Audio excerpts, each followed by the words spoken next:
Felicia Angelista, istri dari Caesar Hito, mendadak dilarikan ke rumah sakit. Kondisi sang calon buah hati dipertanyakan hingga banjir doa.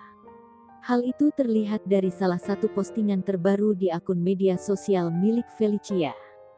Feli tampak terbaring lemah di ranjang rumah sakit lengkap dengan selang infus yang menancap di tangannya. Felicia tampak bersyukur lantaran sang dokter sigap memberikan pertolongan kepada dirinya. Felicia tidak menjelaskan penyakit atau gangguan kesehatan apa yang sedang ia derita.